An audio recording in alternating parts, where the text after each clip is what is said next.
Kawin kontrak berkedok wisata sudah berjalan bertahun-tahun dan untuk membahasnya sudah bergabung bersama kami Bupati Cianjur Herman Suherman dan nanti kami juga akan bergabung bersama sosiolog dari Universitas Jenderal Sudirman Tias Retnowulan. Kami sapa terlebih dahulu Bupati Cianjur Bapak Herman Suherman. Selamat sore Pak Herman. Selamat sore Mbak Steviani dan Mas Abraham. Baik. Sore, Pak. Pak Herman, aturan Bupati terkait larangan praktik kawin kontrak sudah disahkan. Sanksi apa yang diatur dalam aturan Bupati ini? Iya, terima kasih Mbak Steviani dan Mas Abraham. Jadi kemarin tanggal 18 Mei kita melakukan launching Perbu untuk larangan kawin kontrak di Kabupaten Cianjur. Sesuai dengan peraturan dan perundang-undangan, bahwa di Pergub itu tidak boleh ada sanksi. Sehingga kami dalam Pergub ini intinya adalah melarang kawin kontrak di Kabupaten Cianjur. Dan alhamdulillah Pergub sendiri sedang kami konsultasikan kepada Biro Hukum dan HAM Provinsi Jawa Barat. Insya Allah mudah-mudahan secepatnya turun sehingga kami akan bergerak, akan melakukan sosialisasi kepada warga masyarakat Kabupaten Cianjur melalui para camat, para kepala desa, dan para RT. Pak Herman, ya, mohon maaf saya potong Pak. Jika kemudian disebutkan tidak ada sanksi, artinya ini bukan larangan, ini himbauan, begitu Pak? Ya, jadi begini, tahapannya pertama adalah ada Pergub dulu. Dan setelah Pergub akan kami lanjutkan kepada peraturan daerah. Nah, disitulah sesuai peraturan perundang-undangan bahwa di Perda itu baru muncul sanksi. Karena kami mengikuti kepada regulasi yang ada di pemerintah Republik Indonesia ini.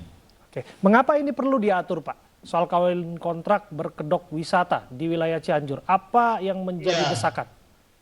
Karena gini, kami saat ini sudah menerima laporan-laporan dari warga masyarakat. Dan bahkan ini sudah menjadi rahasia umum.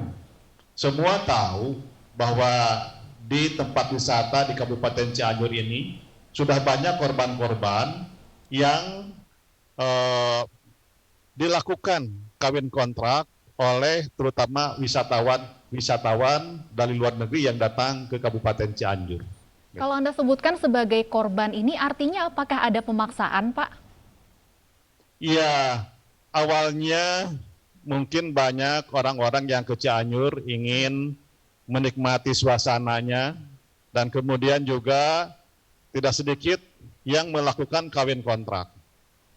Nah, juga ini tidak sedikit juga dari warga Cianjur, khususnya para remaja yang ingin mendapatkan sesuatu atau uang yang instan, yang diiming-imingi dengan uang yang banyak, diberi motor, bahkan sampai ada yang ingin diberi rumah.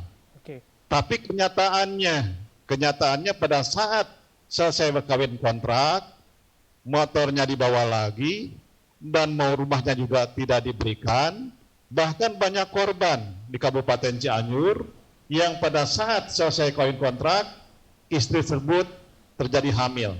Sehingga si suaminya yang kawin kontrak tidak bertanggung jawab, istrinya menjadi bulan-bulanan bahkan tahun-tahunan untuk mengurus anak-anaknya yang keluar kawin resmi atau kawin kontrak itu. Pak Herman, bukan rahasia lagi bahwa pelaku kawin kontrak ini kan kebanyakan dari turis Arab. Kemudian juga ada calonnya dalam tanda kutip sopir-sopir travel dan lain sebagainya begitu Pak. Termasuk adanya kesepakatan dua pihak, kan ini kan disebutkan kontrak, kawin kontrak, sama-sama setuju sepakat dari masyarakatnya juga berarti ada yang ingin begitu Pak. Bagaimana Anda menyelesaikan kompleksitas permasalahan ini? Ya, tentunya dengan mengawali Pergub dulu, ke depan saya ingin, dan memang ini sudah banyak dorongan, bukan dari warga Cianjur saja, terutama dari kaum komunitas perempuan. Ini pada saat saya membuat Pergub banyak dukungan, banyak support, bahkan di anggota Dewan pun sebanyak 50 orang, ini hampir seluruhnya mendukung Perbup ini. Sehingga mudah-mudahan pada saat tidak terlalu lama ini bisa dijadikan Perbup dan bisa disosialisasikan, dan di Perbup sendiri yang saya sampaikan tadi di situ ada sanksinya sehingga menjadi efek jera untuk masyarakat Cianjur, dan minimal gaungnya ini sudah terdengar kemana-mana bahwa di Cianjur ada Perbup yang melarang kawin kontrak, minimal itu. Baik, kami ke sosiolog dari Universitas Jenderal Sudirman, Ibu Tias Trotnowulan. Selamat sore, Ibu Tias. Selamat sore, Mbak Stevi, Mas Baik. Abraham. Ya, Ibu sore, Tias, disebutkan bahwa kawin kontrak artinya ada kesepakatan dari kedua pihak. Artinya juga ada masyarakat di satu sisi yang menyetujui untuk dilakukan kawin kontrak ini. Apakah kemudian dengan adanya aturan bupati yang nanti akan ditingkatkan menjadi perda juga, ini akan efektif untuk menghentikan praktek kawin kontrak yang sudah berjalan bertahun-tahun ini? Ya, pertama saya ingin memberikan apresiasi dulu ke Pak Herman, Pak Bupati Cianjur. Terima kasih, saya kira ini Bu. luar biasa Terima kasih. gitu ya. Di tengah banyaknya mungkin kepala daerah yang mungkin mengeluarkan kebijakan yang kadang-kadang bias gender, ini Pak Bupati justru mengeluarkan kebijakan yang menurut saya sangat sensitif gender gitu ya. Nah, tapi tadi kembali ke pertanyaan Mbak Stevi gitu, ini menyangkut kalau tadi Pak Bupati sempat cerita gitu, ada yang janjikan motor, ada yang janjikan rumah, ternyata akhirnya hanya omong kosong gitu ya. Kita nanti bisa kembali ke misalnya ke undang-undang perdagangan orang gitu ya. Kadang-kadang gini, banyak kalau kita lihat korbannya gitu ya, korban dalam hal ini adalah teman-teman yang menjadi pelaku, para perempuan yang jadi korban nikah kontrak ini, kebanyakan masih remaja gitu ya. Kalau kita lihat ada yang umurnya di bawah 17 tahun, itu sudah jelas masuk ke perdagangan orang ya. Betul. Ya, perdagangan orang gitu, jelas itu masuk dengan orang. Sehingga kemudian kalau tadi ada kata-kata kemudian seolah-olah itu sepakat ya, kalau kita masuk di undang-undang itu jelas tidak sepakat sebenarnya, tapi kan mereka ada banyak faktor ya. Bisa di bawah ancaman, bisa juga kemudian karena mereka dalam kondisi yang tidak paham betul. Mohon maaf saya potong, Bu Tias. Apa yang akan menjadi pembedanya, diversifikasinya setelah dikeluarkan Perbup ini? Karena sifatnya tadi disebutkan masih dimulai dengan imbauan saja, belum ada sanksi. Sementara kan ada persoalan yang butuh ketegasan di dalamnya. Oke, tadi betul. Kalau dari aspek regulasi tadi Pak sudah jelaskan Pak Bupati ada tahapan-tahapannya ya. Saya kira ini sudah semacam kalau bagi saya ini sudah semacam, kita lihat itu sempat viral juga nih di Instagramnya Pak Ridwan Kamil, Pak Gubernur sudah mulai dan ramai sekali dan semuanya saya kira mengapresiasi. Artinya kalau tadi pertama adalah sanksi sosial, itu secara sosiologis adalah justru hal yang paling mendasar gitu. Ketika pertama sanksi sosial itu kemudian dimunculkan dan orang sudah mulai sadar dengan itu kemudian akan menimbulkan tahapan yang pertama itu internalisasi nilai. Bahwa ini adalah sesuatu yang tidak boleh, pertama itu. Yang kedua ini kemudian merugikan perempuan dan anak-anak. Bagi tadi Bapak sempat cerita bahwa sampai ada yang kemudian punya anak dan kemudian haknya terabaikan. Jadi tahapan itu sudah betul gitu ya. Nanti setelah ini mungkin kita perlu dikawal banyak pihak nih harusnya, termasuk kami-kami yang di pegiat gender dan sosiolog gitu ya. Bagaimana kemudian setelah itu menjadi Perbup tetap gaspol gitu ya. Jangan sampai nanti kemudian kendor gitu. Karena saya lihat ini juga sudah banyak yang pro dan kontra gitu. Seolah-olah nggak masalah kan, itu boleh secara agama. Nah, itu saya kira kita perlu bagian dari media juga nih Mas mengawal. Ya, betul. Ya, sebelum saya ke Pak Bupati, kami sampaikan informasi ini dulu. Tidak hanya di Cianjur, beragam alibi dilakukan orang untuk menutupi bisnis prostitusi. Salah satunya dengan modus kawin kontrak yang marak ditemukan di kawasan Puncak Bogor, Jawa Barat.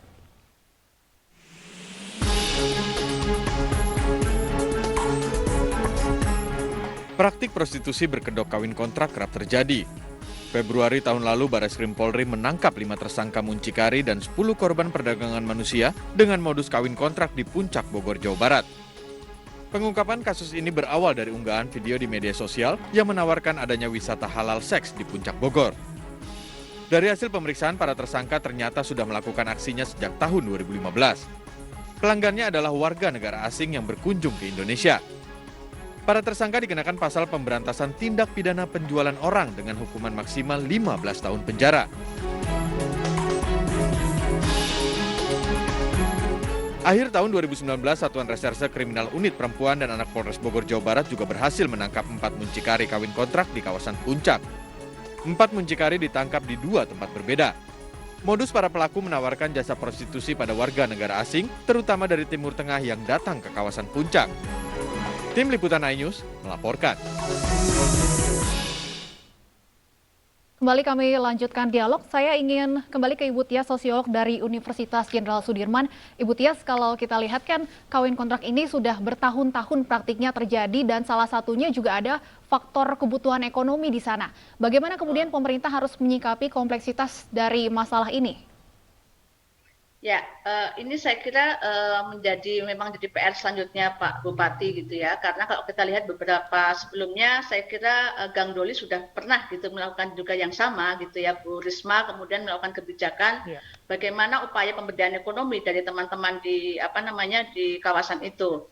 Nah, saya kira ini PR berikutnya nggih Pak Herman nggih, punten gitu ya, karena setelah Pasca ini saya kira kan tidak mudah gitu ya merubah mindset orang gitu ya, teman-teman di sana yang terbiasa dengan mendapat uang dengan instan gitu ya, dapat HP, dapat motor, dapat rumah. Saya kira itu PR selanjutnya. Tentu itu bukan hal yang mudah, tapi dan juga tidak hanya sekedar kemudian pemberdayaan ekonomi dengan kursus itu saya kira juga tidak mudah seperti itu. Tapi bagaimana kemudian saya kira tadi yang menurut saya ada kata kunci yang disampaikan oleh Pak Bupati, bagaimana kita kemudian jangan sampai harga diri perempuan itu diinjak-injak ya kata-kata itu. Jadi bagaimana menaikkan pride perempuan bahwa ketika mereka itu berdaya, mereka punya skill, mereka bisa punya posisi tawar yang baik, mereka akan lebih dihargai masyarakat, itu satu. Yang kedua saya kira ini perlu kerjasama yang lebih multi stakeholder saya kira ya. Saya kira di Cianjur juga banyak, mungkin banyak perusahaan, juga banyak kemudian pondok gitu ya. Jadi saya kira bagaimana kemudian PR Pak Herman adalah supaya kemudian stakeholder yang ada di Bupati itu juga punya mengembalikan pride-nya sebagai kota santri gitu ya. Jangan sampai kemudian pride sebagai yang sudah terlanjur jelek itu kemudian harus bagaimana kita semua di komponen masyarakat yang ada di Cianjur itu berusaha sebaik mungkin untuk mengembalikan pride sebagai kota santri itu. Saya kembali ke Pak Bupati, Pak Herman Suherman. Pak, itu jelas konsekuensi logis yang muncul adalah menurunnya daya tarik ekonomi. Jangankan soal kawin kontrak, sekarang aja pun ketiadaan turis Arab misalnya di masa pandemi seperti ini, sopir travel sudah menjerit. Itu bisnis perhubungan ya Pak ya, transportasi. Kemudian kita juga lihat kuliner-kuliner juga sepi begitu Pak. Apa yang akan dilakukan oleh Bapak, terobosan apa untuk mengantisipasi secara ekonomi tidak akan terpengaruh? Ya, terima kasih. Kami memang sudah berpikir ke arah sana. Karena masyarakat kami ini ke depan harus diberdayakan agar hal tersebut tidak terulang kembali. Saat ini kami mempunyai program dalam rangka pasca COVID ini, dan COVID ini adalah pemberdayaan masyarakat melalui UMKM. Dan juga yang kedua, bahwa di Cipanas ini, Puncak dan Sukaresmi merupakan daerah lahan pertanian yang sangat subur. Di mana bahwa kebutuhan pangan, sayur, mayur dan sebagainya, Cianjur ini masih di-drop dari luar daerah. Nah tentunya potensi ini yang akan kami lakukan, sehingga remaja putri bisa melakukan pemberdayaan melalui UMKM, dan juga bisa bertani, dan insya Allah ini akan difasilitasi oleh pemerintah. Bahkan pembelian produknya pun akan kami beli dan akan kami salurkan ke pasar-pasar yang ada di Kabupaten Cianjur dulu. Bahkan beberapa hari yang lalu kami sudah diminta oleh pihak beberapa daerah bahwa Cianjur ini merupakan hasil pertanian yang luar biasa, ini potensi yang akan kami gerakan. Sehingga mudah-mudahan dengan anak muda Cianjur melakukan UMKM, pertanian, ini bisa ekonominya tumbuh sehingga pelakuan yang posisi berkedok kawin kontrak ini bisa sedikit demi sedikit bisa hilang di Kabupaten Cianjur. Baik, Pak Herman, tentunya tidak mudah mengalihkan dari yang sebelumnya masyarakat atau remaja putri yang Anda sebutkan menerima uang secara instan, kemudian harus melalui pemberdayaan misalnya tadi UMKM dan sebagainya. Bagaimana nanti pemahaman yang akan diberikan pemerintah kepada para remaja putri ini supaya mau mengikuti program pemberdayaan UMKM dan lain sebagainya yang Anda sebutkan tadi? Ya, yang jadi permasalahan UMKM yang beberapa tahun yang lalu ini tidak tamat, mulai dari hulu sampai dengan hilir, dari mulai hulu sampai dengan hilir. Biasanya di hilirnya terputus, sehingga banyak UMKM ini yang gulung tikar. Nah sekarang yang kami lakukan di pemerintah Kabupaten Cianjur, insya Allah akan digait mulai dari hulu sampai dengan hilir. Permodalannya akan kita bantu, tata caranya dengan penyuluh pertanian akan kita bantu, dan juga bahkan hasilnya akan kita beli oleh pemerintah melalui BUMD yang ada di Kabupaten Cianjur. Iya. Saya yakin dengan percontohan bahwa petani ini untung, bahwa petani ini bisa menghidupi mereka ke depan, saya yakin dengan seperti ini anak-anak muda bisa melakukan usaha yang saya sebutkan tadi. Dan sejuknya wilayah Cianjur itu menjadi daya tarik tersendiri bagi wisatawan ya Pak, bukan hal lain ya Pak ya. Di samping itu juga wisata kami ini sangat luar biasa. Ya. Sehingga kami nanti akan edukasi para pemuda ini menjadi guide wisatawan gitu. Ya, kita ke Bu Tias. Bu Tias, bahwa persoalan ini terus terjadi kan, transisi ini kan sudah dilakukan oleh pemerintah-pemerintah sebelumnya. Tapi ujung-ujungnya kawin kontrak ini selalu berakhir pada eksploitasi seksual, eksploitasi ekonomi.